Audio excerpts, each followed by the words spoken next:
আজকে আমি আপনাদেরকে লাউ আলু দিয়ে পাঙ্গাস মাছের দারুণ একটি ঝোল রান্না করে দেখাবো। আর এই তরকারিটা কিন্তু আমি সামান্য তেল আর সামান্য মশলা দিয়ে কিন্তু রান্নাটা করেছি। আর এখানে কিন্তু যেহেতু লাউ সেহেতু বেশি তেল মশলা দিলে ভালো লাগবে না, তো মাছ ও লাউয়ের স্বাদটা আপনারা পাবেন না।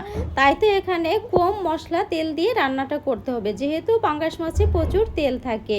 তো আসসালামু আলাইকুম, welcome back to my channel. পুরো রেসিপিটা দেখতে আমার সাথেই থাকুন। তো প্রথমে আমি চুলায় একটি কড়াই বসিয়ে দিয়ে এখানে দিয়ে দিলাম কিছুটা সয়াবিন তেল। তেলটা যখন আমার ভালো করে গরম হয়ে যাবে তখন আমি আগে থেকে লবণ হলুদ মাখিয়ে রাখা পাঙ্গাস মাছের টুকরোগুলো আমি তেলে দিয়ে হালকাভাবে একটু ভেজে নিব। তো দেখতেই পাচ্ছেন মাশাআল্লাহ আমি কত সাবধানে পাঙ্গাস মাছটা তেলে দিচ্ছি, না হলে কিন্তু তেল ছিটে আসবে। তো এ পর্যায়ে কিন্তু আমার পাঙ্গাস মাছটা ভাজা হয়ে গেছে। এখন কিন্তু আমি একটি একটি করে সবগুলো মাছ তুলে নিব। এইবার ওই তেলে দিয়ে দিব কিছুটা পেঁয়াজ কুচিও দিয়ে দিব 3 কোয়া রসুন। এখানে আমি ছোট রসুনটা ব্যবহার করেছি। তো এইবার নেড়ে চেড়ে পেঁয়াজ রসুনটা ভেজে নিয়ে এখানে দিয়ে দিব সামান্য পরিমাণ জিরাটাও আমি এই পেঁয়াজ রসুনের সঙ্গে একটু ভালো করে ভেজে নিব। যখন আমার ভাজা হয়ে যাবে জিরাটা ভালো করে, তখন আমি কিন্তু এটি নামিয়ে রেখে দিব। এইবার আমি আর কোনো তেল ব্যবহার করব না, ওই তেলে দিয়ে দিব কেটে রাখা লাউ ও আলু, এবং দিয়ে দিব এখানে স্বাদ মতো লবণ ও একটু হলুদ গুঁড়ো। এখানে আমি বেশি হলুদ দিব না।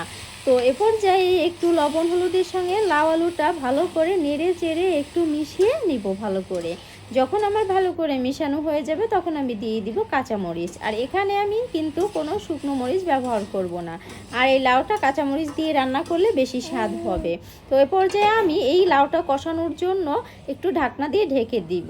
তো এ পর্যায়ে আমার লাউ আলুটা ভালো করে কষানো হয়ে গেছে, জাস্ট সেদ্ধ হয়ে গেছে খুব সুন্দরভাবে। এখন আমি কিন্তু এখানে ঝোলের জন্য পানি দিয়ে দিব। তো ঝোলটা আমি যে পরিমাণ রাখবো সেই পরিমাণে কিন্তু আমি এখানে পানি দিয়ে দিলাম। তো আপনারাও কিন্তু আমার মতো এইভাবে পানি দিয়ে দেবেন।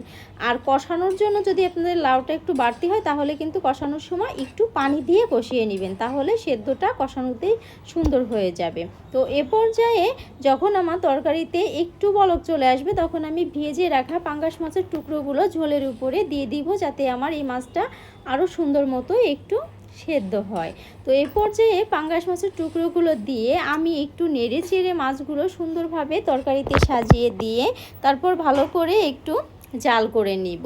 তো দেখতেই পাচ্ছেন এই সময় কিন্তু আমি চুলার আঁচটি একদমই কিন্তু বাড়িয়ে দিব। তো তরকারিটা যখন আমার হয়ে আসবে তখন আমি ওই ভেজে রাখা জিরা ও পেঁয়াজটা আমি বেটে নিয়েছিলাম সেটি আমি কিন্তু ঝোলের উপরে দিয়ে একটু নেড়ে চেড়ে ভালো করে কিন্তু তরকারির ভিতরে মিশিয়ে দিব। মিশিয়ে আরও 5 মিনিটের মতো আমি কিন্তু তরকারিটা জাল করে নিব, যাতে করে এই মশলাটা আমার ঝোলের সঙ্গে সুন্দরভাবে মিশে যায়। তো দেখতেই পাচ্ছেন মাশাআল্লাহ আমার তরকারিটা কিন্তু খুব সুন্দরই হয়েছে, একটু ঘন হয়ে গেছে। তো এখন আমি কিন্তু তরকারিটা নামিয়ে নিব।